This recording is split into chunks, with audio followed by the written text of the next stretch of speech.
तू ही तब तू ही कल तक है, तू ही तो फलक है, तू ही तेरा लक है इस पल में जियो वक्त को जाने ना तो अब दिल में जो आग है उसे बढ़ जाने दो तेरी शान की पहचान हो कुछ ऐसा कर दिखाना कि राना देगा ये जमाना तेरा नाम देगा ये जमाना। आज हम बात कुछ करने जा रहे हैं, कुछ पिछले हफ्ते भी कुछ चर्चा हुई सक्सेस के बारे में। इस हफ्ते हम बात ये करेंगे कि सक्सेस के लिए कितना परसिवियरेंस होना कितना ज़रूरी है,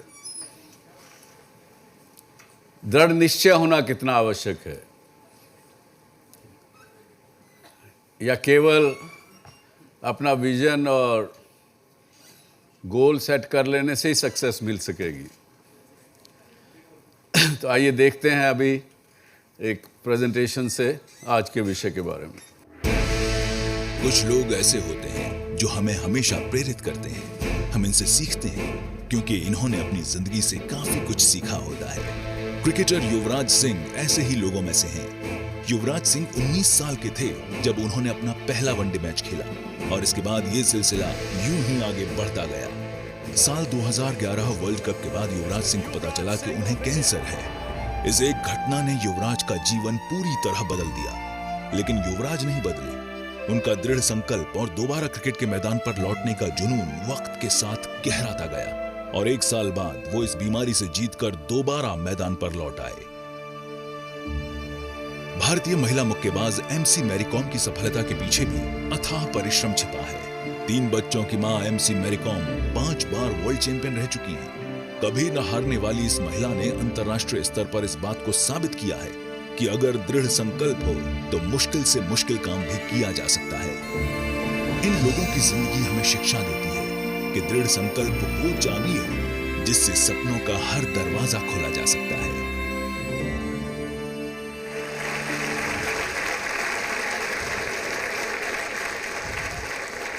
आप में से कौन कौन समझते हैं कि you have very determination, Perseverance, और उसके लिए आप क्या करते हैं बताइए, अपना कुछ उदाहरण दीजिए।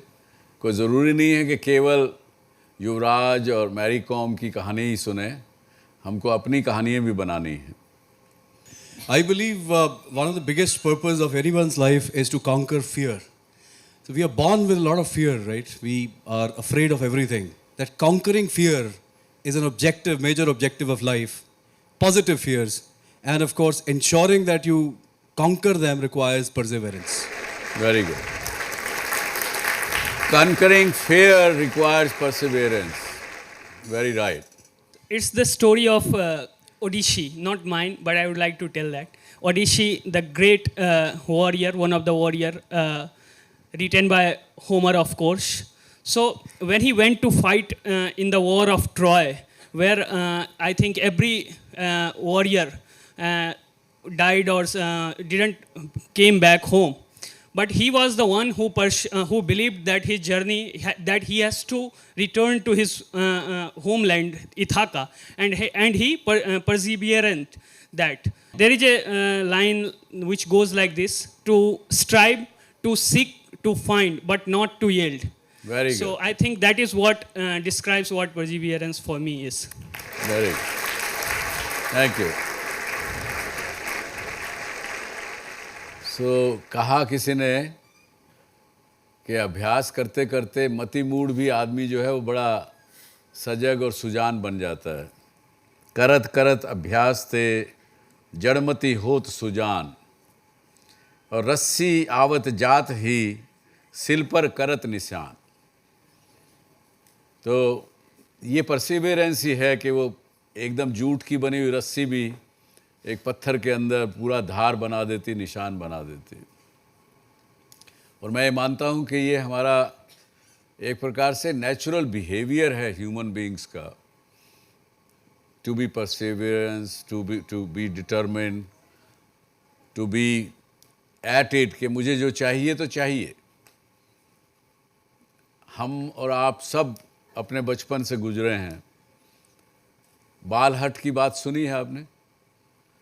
बच्चा जब हट कर लेता है कि मुझे ये चाहिए तो चाहिए ही, वो भी एक प्रकार की परसिवियरेंस ही है। वो लेके ही चुप होता है। और उस बच्चे से अगर हम सीख लें थोड़ा सा, तो ज़िंदगी में सब कुछ ठीक हो जाए। और सक्सेस जो है वो एक प्रकार से सक्सेस और फेल्योर के बीच की अगर कोई एक कड़ी है अगर, तो ये परसिवियरेंस है। जहाँ पे अगर परसिवियरेंस नहीं है तो सक्सेस नहीं मिलेगी, हम फेल हो जाएंगे। अगर पूरा डिटर्मिनेशन से लगे रहेंगे तो सक्सेस मिल जाएगी। कोई बहुत लंबा चौड़ा अंतर और इस बात के अंदर नहीं है। तो क्या आपके सवाल, इसके बारे में कोई आपके प्रश्न है? Sir, I want to know how can you control your negative thoughts? Success is one thing, but I don't know how can I control my negative things and how can I not think about failure? ये बड़ी अच्छा सवाल आपने पूछा। पहले जो आपसे पहले साहब ने इन्होंने बताया, फियर को दूर करने के लिए परसिवियरेंस चाहिए। नेगेटिव थॉट्स कब आती हैं?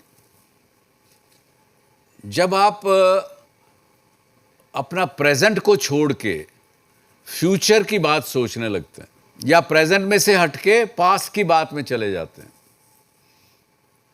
तो आपको थॉट्स आने लगती हैं कि अरे मैं फेल हो गई, तो मैं अगर पास नहीं हुआ अपना एग्ज़ाम में, तो नेगेटिव थिंकिंग उस वक्त शुरू हो जाती है। उसका एक पहला बीज पड़ता है कि अगर मैं फेल हो गई तो क्या करूँगी। और उसके बाद से आपका ध्यान में आता है कि मैं फेल हो गई हूँ, घर में मेरे डैडी ने मेरे को बहुत गुस्सा किया और ये किया वो किया, और उन्होंने कहा कि अच्छा तू तो जल्दी से शादी कर ले, बस तेरा शादी करने वाला हूँ भी।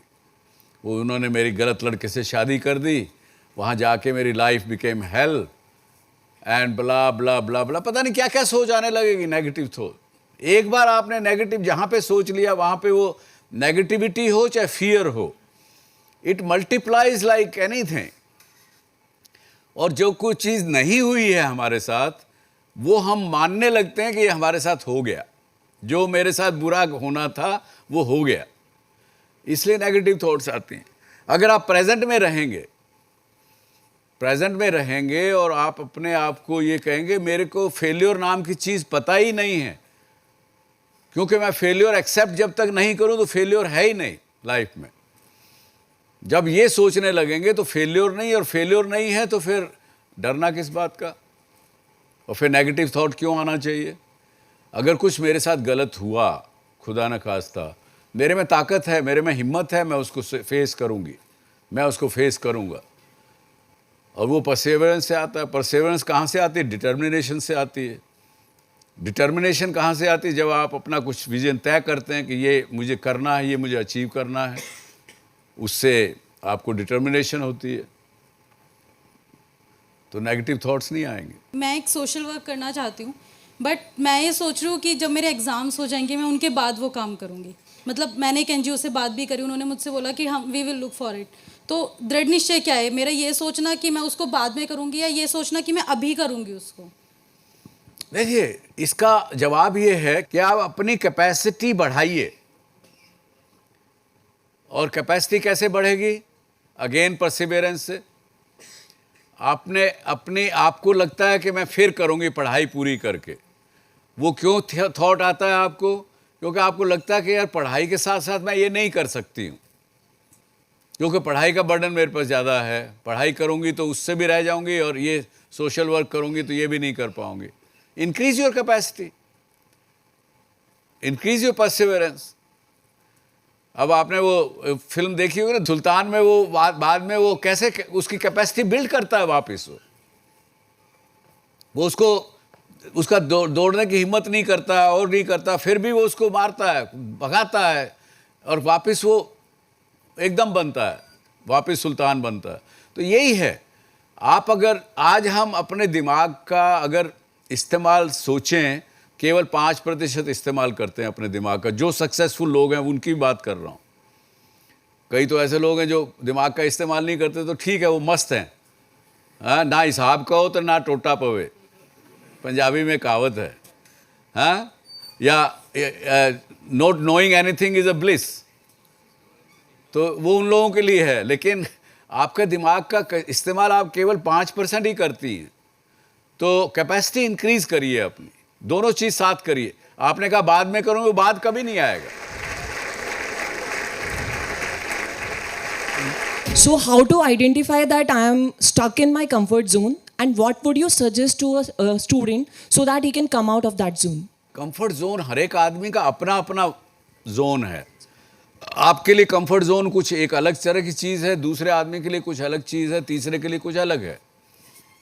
लेकिन एक कई बार जो आदमी अगर अपना कोई विज़न नहीं रखता है, कुछ अगर अपना गोल नहीं रखता है, तो वो उस आदमी का कंफर्ट जोन यही है कि मैं कुछ नहीं कर रहा हूँ, उसमें मैं खुश हूँ, तो वो फिर आगे कुछ नहीं बढ़ोगे आप।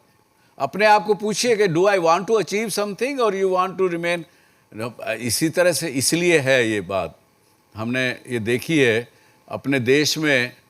अगर आप किसी भी बिजनेस फैमिली का इतिहास देखें तो एक फैमिली शुरू करती है बिजनेस, दूसरी फैमिली उसको, दूसरी जनरेशन उसको आगे बढ़ाती है, तीसरी जनरेशन मेंटेन करती है, चौथी जनरेशन कंफर्ट जोन में आ जाती है, तो वो कहते ठीक है सब कुछ ठीक चल रहा है, वो व्यापार नीचे चला जाता है। चार पीढ़ी में वो बिजनेस ख़त्म हो जाता, वो कंफर्ट जोन में आ गए तो इसलिए ख़त्म हो गया।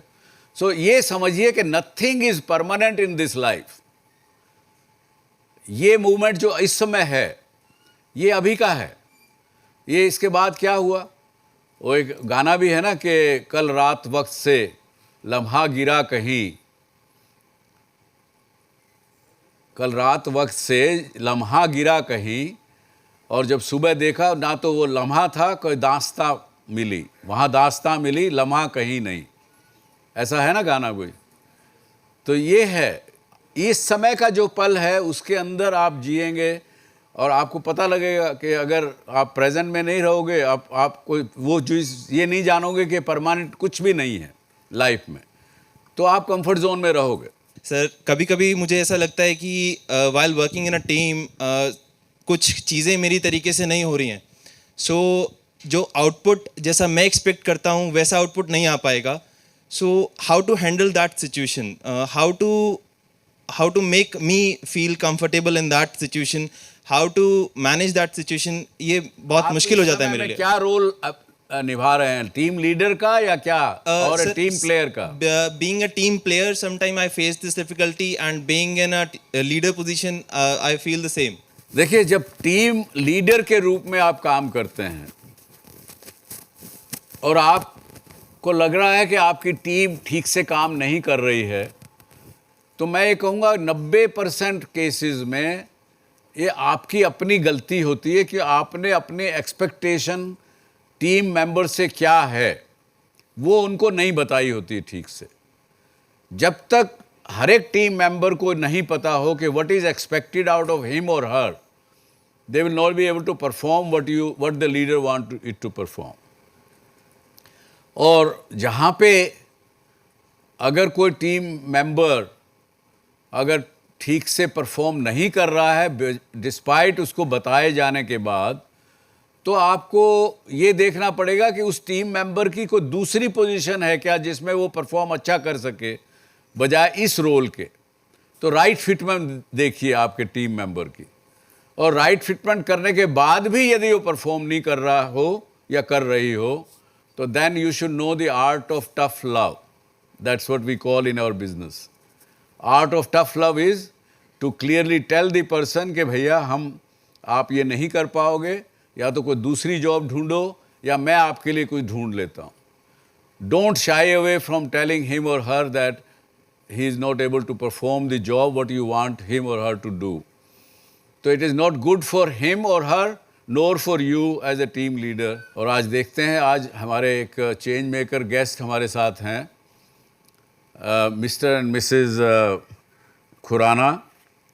आप इनकी बात जब सुनेंगे तो आप देखेंगे जो ये बात परसिवियरेंस की है वो उनके ज़िंदगी में पूरा उतरती है। 70 साल के मिस्टर जेडी खुराना और मिसेस खुराना, इनको कमलेश जी खुराना, हम दोनों का स्वागत करते हैं।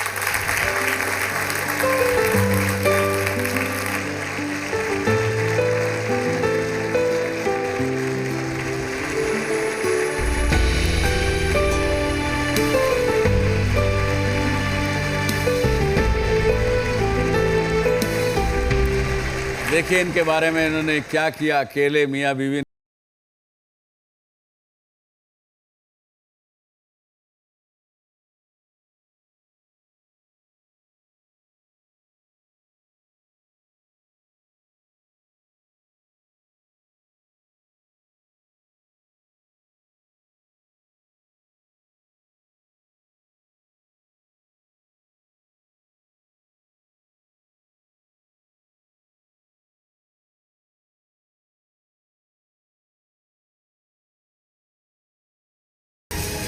इस स्कूल में बहुत अच्छी पढ़ाई होती है, इंग्लिश मीडियम पढ़ाई होती है, जैसे इंटरनेशनल में होती है वैसे भी होती है।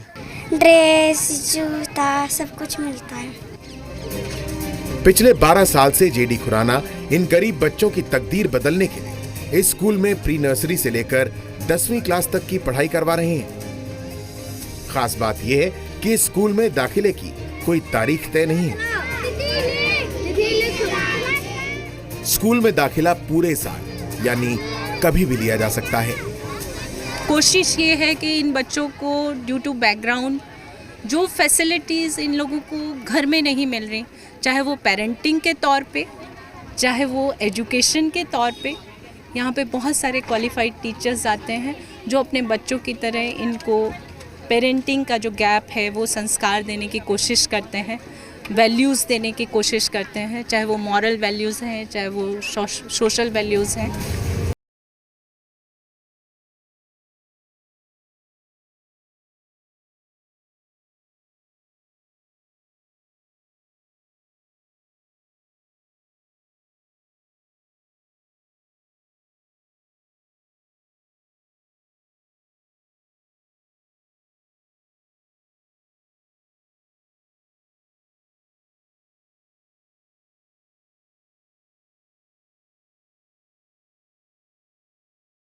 तीन दफ़ा तो हमारा स्कूल डिमॉलिश हो चुका है।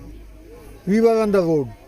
आज भी आप देखेंगे हम रोड पे ही बैठे हैं। सवेरे 8:30 का स्कूल का टाइम है, लेकिन 7:30 बजे वॉलंटियर्स, हेल्पर्स, हम सब लोग आ जाते हैं। यहाँ पे सफाई करते हैं, टेंट लगाते हैं, दरियाँ बिछाते हैं और स्कूल तैयार किया जाता है ताकि बच्चे आएँ तो उनको पूरा सेटअप मिले। स्कूल में आज 460 बच्चे पढ़ रहे हैं। बच्चों को पढ़ाने के लिए स्कूल में 14 टीचर रखे गए हैं, जबकि 5 वॉलंटियर भी बच्चों की पढ़ाई में मदद करते हैं। अब जेडी खुराना की इच्छा इन बच्चों को आईआईटी की तैयारी कराने की है, ताकि वो आगे जाकर अपना और देश दोनों का भविष्य संवार सकें।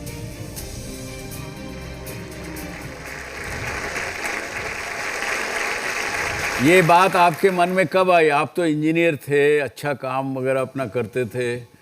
कब आपके मन में ये आया कि इन बच्चों को, मैं गरीब बच्चों को पढ़ाई कराऊं? मियाँ बीवी कभी घूमने जाते थे, देखते थे बच्चे गंदगी में खेल रहे हैं या कूड़ा उठा रहे हैं, तो सोचते थे कुछ इनके लिए करना चाहिए।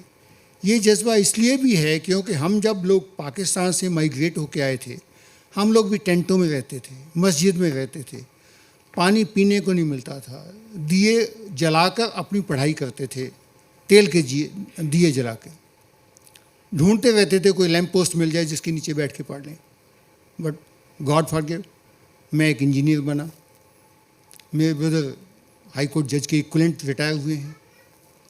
दोनों भाई सब बहनें बहुत मेहनत करते थे, छुट्टियां मिलती थी तो कोई ना कोई काम ढूंढते थे। तो ये कसक थी कि इन बच्चों के लिए भी हम कुछ करें। आप कैसे उनके साथ आपने साथ दिया? आपकी क्या मन में कैसे आया? एक लेक्चरर हूँ और काफ़ी देर एज ए लेक्चरर वर्क करती रही। इसके बाद एज ए प्रिंसिपल बनी। मेरे पास बहुत से कुछ ऐसे स्टूडेंट थे, खासकर पलवल में थी मैं कॉलेज में, तो बहुत से गरीब स्टूडेंट और बहुत ही मतलब पढ़ाई में बहुत अच्छे, लेकिन कोई मेंटली थोड़ा बच्चा है ठीक नहीं, काम का आंखें ख़राब है। तो एक दिन बहुत तरस आया। 2 लड़कियां थी बहुत ही इंटेलिजेंट, लेकिन वो लड़की आंखों से अंधी थी, पढ़ नहीं सकती थी। उसकी दूसरी सहेली जो थी वो काफ़ी इंटेलिजेंट थी।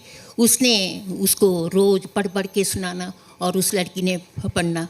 फिर मैंने उसको काफ़ी देर उसको बुलाती थी, आधा घंटा मैं भी उसको देती थी। वो लड़की जो है यूनिवर्सिटी में उसने काफ़ी अच्छी पोजीशन ली। बिल्कुल मतलब बिल्कुल नहीं पढ़ सकती, अंधे होते हुए भी अंधे होते हुए यूनिवर्सिटी में अच्छी पोजीशन ली।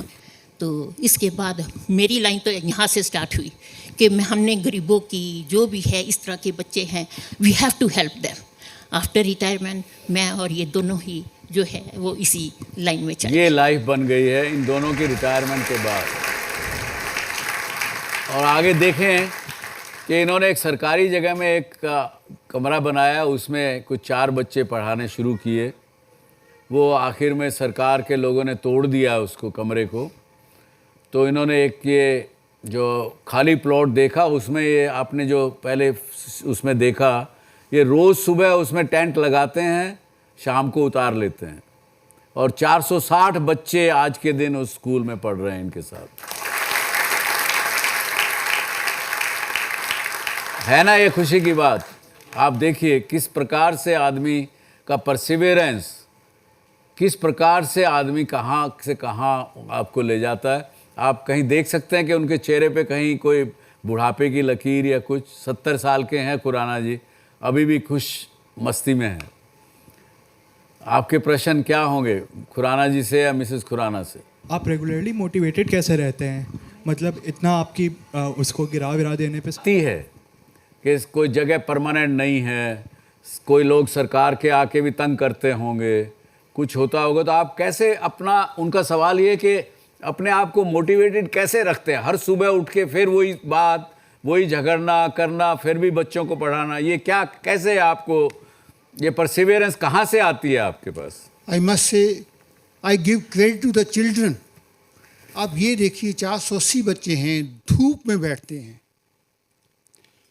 लेकिन स्कूल में आते हैं। को परसिवेरेंस मिलती है उन बच्चों से, उन बच्चों को देख करके उनको हिम्मत और motivation every day, day after day, year after year आती है। चलिए, और क्या? They give us great pleasure. It's a great, gives a great pleasure. That keeps us going. जी।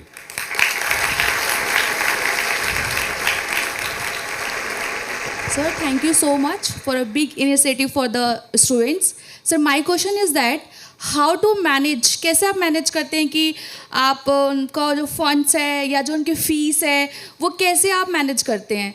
हम लोग दोनों wife and husband, I am from A Sikh family. हमारी संस्था का नाम गुरु नानक सेवा संस्थान है। हमारे में एक होता है Dasvandh, means 1/10 of income for charity. हम जब जॉब में थे तो दोनों वाइफ हस्बैंड जैसे ही तनख्वाह मिलती थी उसमें से वो हिस्सा निकाल के रख देते थे।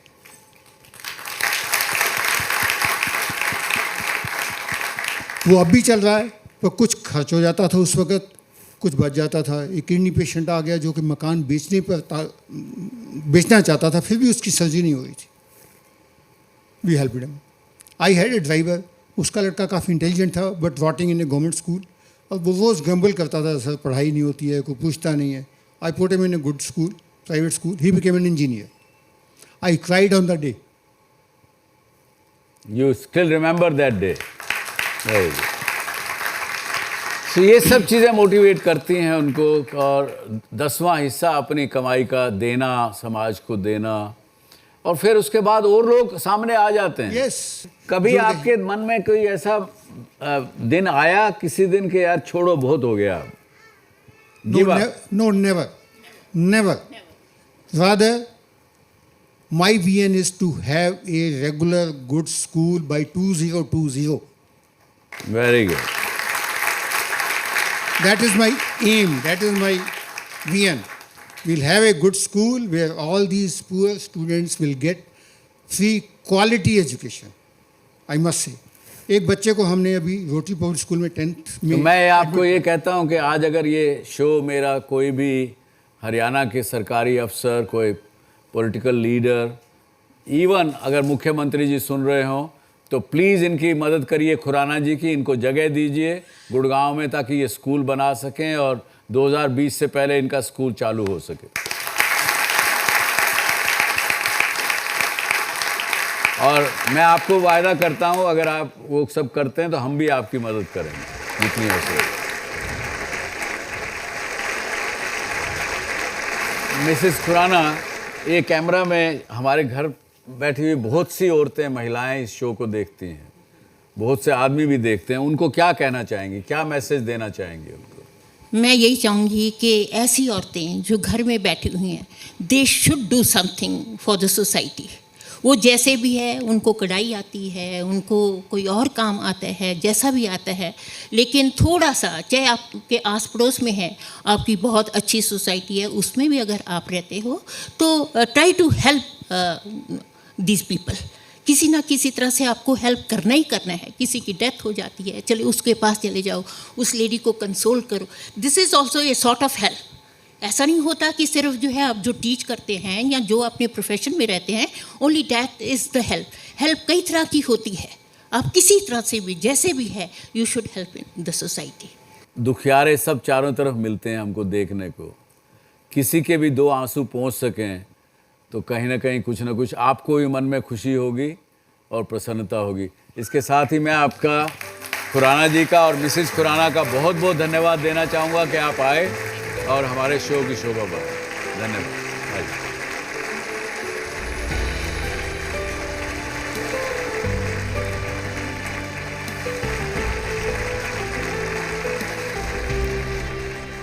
बहुत सी कहानियाँ परसिवरेंस की हमने सुनी है। एक जब एक स्वामी विवेकानंद ने अपनी किताब में लिखा कि वो जंगल में से पास होके जा रहे थे तो उन्होंने देखा एक योगी अपना ध्यान में बैठा हुआ मेडिटेशन कर रहा था और आसपास के कीड़ी मकोड़ों ने वहाँ पे लाके उस आदमी के चारों तरफ एक प्रकार का एक मिट्टी और सब कुछ लगा के घोंसला तक बना दिया था। इतने सालों से वो तपस्या कर रहा था। तो उसने स्वामी विवेकानंद जाते हुए उनसे पूछा कि भाई आप कहाँ जा रहे हो? उन्होंने ऐसे ही मुंह से निकला कि मैं भगवान से मिलने जा रहा हूँ। तो ठीक है, अगर मिलोगे तो उनसे पूछना कि मेरे को निर्वाण कब मिलेगा। ठीक है, पूछूंगा, बताऊंगा वापस आके। आगे गए तो आप जैसा एक युवा अपना खूब मस्ती में गाने वाने गा रहे थे, पेड़ों के ऊपर कूद रहा था, युवा खेल रहा था, कूद रहा था। उसने भी पूछा कि स्वामी जी कहाँ जा रहे हो? अगर भगवान के पास जा रहे हो तो पूछना उससे कि मुझे सच्चाई का ज्ञान कब होगा, ट्रुथ मुझे कब जानने को मिलेगी। तो बोला ठीक है, पूछेंगे। वापसी जब आ रहे थे तो उस युवा लड़के ने फिर पूछा उनसे कि जवाब मिला? उन्होंने कहा हाँ मिला। ये देखो, ये पेड़ जो है ना, इस पे जितने पत्ते हैं, इसमें हजारों लाखों पत्ते हैं, इतने जन्म तुम और लोगे तो तुम्हें निर्वाण मिलेगा, तब तुम्हें सच्चाई पता लगेगी। उसका बस इतने ही पत्ते मिलेंगे तो मिल जाएगी। अरे वाह, खुशी से फिर नाचने लगा। और जब आगे गए, उससे जो ऋषि और जो जिसको कहिए वो बैठा था, उसने पूछा, उन्होंने कहा कि तुम्हें 4 जन्म और लेने पड़ेंगे। तो वो रोने लगे, अरे 4 जन्म और मुझे लेना पड़ेगा? भगवान, मैं तो देखिए कब से बैठा हूँ यहाँ, देखिए इन एंट्स ने मेरे सामने चारों तरफ घोंसला बना दिया है, 4 जन्म कैसे करूँगा? उसको नहीं मिला। उस युवा को उसी वक्त निर्वाण मिल गया। ये परसिवरेंस की ताकत, ये सोच की ताकत। पॉजिटिविटी हो और परसिवरेंस हो तो सोने में सुहागा। एक कहते हैं कि एक बम्बू पेड़ होता है, बम्बू का पेड़, चाइना में। सुना है कभी कुछ चाइनीज बम्बू की कहानी?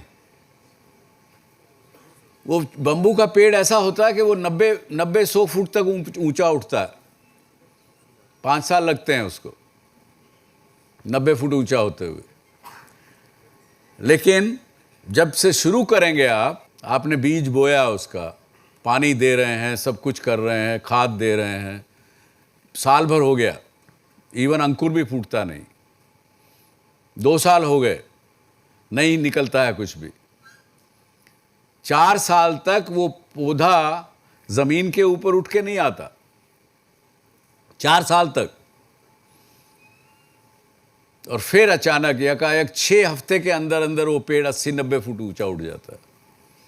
अगर परसिवेरेंस नहीं हो उस किसान की या उस आदमी की, तो वो साल भर पानी देगा, थक जाएगा, 2 साल देगा, थक जाएगा, कहीं ना कहीं छोड़ देंगे। हमारे साथ होता है ना ज़िंदगी में, बहुत हो गया यार, बड़ी मेहनत कर लेती हूँ, नहीं होता, क्या करें, बहुत पढ़ाई करता हूँ, समझ ही नहीं आता, 4 साल हो गए, 10 साल हो गए, छोड़ देते हैं, हिम्मत छोड़ बैठ जाते हैं, हिम्मत छोड़ देते हैं तो नहीं होता। तो आज एक ऐसी शख्सियत से मैं आपको मिलाता हूँ, अजय अरोड़ा जी से, जिन्होंने काम करते हुए भी परसिवेरेंस से हिम्मत नहीं छोड़ी, मैराथन भी दौड़ते हैं, आज भी हिम्मत करके करते हैं, उनसे कुछ सीखने को करते हैं। अजय जी अरोड़ा।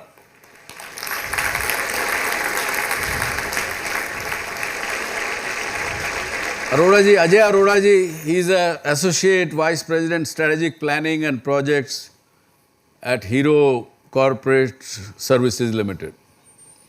और ये काम करते हुए भी, सारे प्रोजेक्ट संभालते हुए भी, he is a long distance running person, marathons भी किए हैं, और ये he helps build the youth a good and professional life। और पूरा परसिवेरेंस की अगर एक मिसाल हैं तो मैं कहूँगा कि अजय अरोड़ा जी हैं। इनका स्वागत। अजय जी, आप क्या कहेंगे परसिवेरेंस के बारे में हमारे आज दर्शकों को भी और यहाँ जो हाउस है युवाओं का? आप सब लोग फिल्में देखते हैं?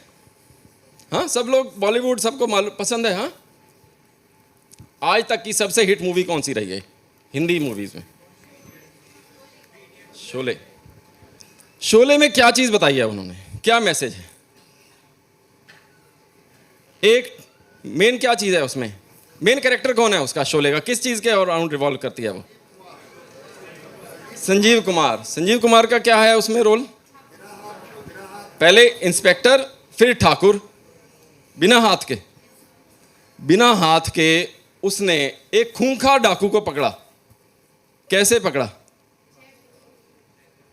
उसने तरीके निकाले, लेकिन उसकी क्या थी? जिद थी कि उसने उसी को पकड़ना है, और उसने उसके लिए लगाया साम दाम दंड भेद, जो हिंदी में हम वेदों में सीखते हैं ना, साम दाम दंड भेद करके उसने सीखा।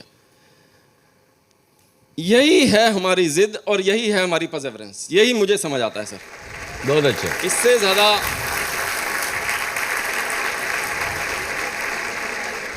आप अपने आप को कैसे पुश करते हैं ज़िंदगी में, जब आपको मैराथन के लिए भी दौड़ना पड़ता है, काम का भी प्रेशर है? देखिए, जब मैं स्टार्ट किया, I will give you some examples. हाँ, सर ने बात की प्रोडक्टिविटी इंप्रूवमेंट की, capacity utilisation, revenue enhancement. So इस तरह का मेरा प्रोफाइल है, बीइंग अ मैकेनिकल इंजीनियर, जैसे खुराना साहब थे। सो मैकेनिकल इंजीनियर का रोल क्या होता है? Efficiency improvement. हम लोग सब सैर करने जाते हैं, कोशिश करते हैं, मैं भी सैर करने जाता था। मैंने सोचा 30 मिनट सैर करने जाता हूँ। जैसे मैंने मशीन की एफिशिएंसी 40 से 50 की, तो मैं उसकी 30 मिनट में अगर मैं 3 किलोमीटर दौड़ता हूँ और 3 किलोमीटर पैदल चलता हूँ, दौड़ूंगा तो वही 5 किलोमीटर दौड़ पाऊंगा। सबके पास समय तो उतना ही है। लोग काफ़ी बहाने बनाते हैं कि समय नहीं है। अगर हम लोग काम थोड़ा तेज़ी से करेंगे, हाँ, हमारा एफिशिएंसी इंप्रूव करेंगे, तो हमारा काम जल्दी हो जाएगा। इसके साथ मैं एक चीज़ और जोड़ूंगा। हाँ, जो फालतू की चीज़ें करते हैं ज़िंदगी में, वो करने से अगर बचेंगे तो कैपेसिटी अपने आप बढ़ जाएगी। बिल्कुल। और क्या हरियाणा में क्या कहते हैं? हरियाणा में वो गांव में कुएं के ऊपर 2 महिलाएं गई, बोला आ बहना लड़ा, चल लड़ाई करते हैं। हैं? तो लड़ाई करना शुरू कर देते हैं वो। तो फालतू की बातों में समय गुजारते हैं। इसलिए मैंने एक शो में पहले कहा, कुछ पिछले 8 महीने पहले, कि ज़रा सोचो एक बार ज़िंदगी में कि अब इस समय मेरे पास 24 घंटे सिर्फ है जीने के लिए। मुझे पता है कि 24 घंटे बाद मैं मर जाऊंगा या मर जाऊंगी, तो क्या करोगे? तो उस समय जब ये पता लग गया कि 24 घंटे केवल मेरे पास हैं, तो उस वक्त आप आलतू फालतू काम नहीं करोगे। मेरे पास 24 घंटे हैं सिर्फ जीने के लिए, तो आप केवल जो ज़रूरी काम है, जो अच्छा काम है, जो आपको करना है, वो करोगे। चलिए, ये सही बताया सर आपने। उसी समय में ज़्यादा काम करना इज़ कैपेसिटी एनहेंसमेंट। मैंने 10 साल पहले जब सैर करने से दौड़ना शुरू किया, मुझे नहीं मालूम था कि मैं मैराथन दौड़ना भी करूंगा। मैराथन 42 किलोमीटर का है, शायद लोगों को मालूम हो। 100 मीटर भी मुझसे नहीं दौड़ा जाता था। 100 मीटर जैसे इतना यहाँ से गेट है, क्योंकि मैं थोड़ा सा ऐसे था, हाँ? नहीं दौड़ा जाता था। लोग कहते थे क्या करेगा। मैंने स्टार्ट किया, मैंने कहा 100 मीटर दौड़ूंगा। चलो 100 से 150 किया, कैपेसिटी बढ़ाते गए, 200, 300, 400, 500। आसपास के लोग देखते हैं ना पार्क में कि दौड़ रहा है, और वो लोग जो मोटा आदमी दौड़ रहा है, हाँ, तो और भी ज्यादा हंसते हैं। हाँ। तो जब लोग हंसते हैं ना, तब अपने आप को एक बात बोलनी होती है, मुझे इन लोगों को गलत साबित करना है। और वो जिद है, वही जिद है कि जो लोग मुझे कह रहे हैं नहीं करना, वो मुझे करना है। अच्छा, एक और बताइए, अगर बीवी जिद कर ले और पति से कहे मुझे हीरो का हार चाहिए, और पति के पास पैसे नहीं है, तो क्या करे बेचारा पति? अभी जिद तो पूरी करनी है। तो वो कैसे पूरा करेगी जिद? अब इसमें 2 चीजें हैं। हाँ, ये बहुत बहुत जरूरी चीज है जिद में। हाँ, जिद में आप आकर गलत रास्ता भी चुन सकते हैं। जो हमारा दिल है ना, अगर हमको इस चीज करने के अलाउ कर देता है, जो आप कह रहे हैं गलत काम, जो सही है वो बात सुनी जाए, वो बात सही है, और उसमें हमने अपने आप को रोकना है। तो उसके लिए कहा किसी ने, साईं इतना दीजो मति मूड समाए, मैं भी भूखा ना रहूं साध न भूखा जाए। तो ये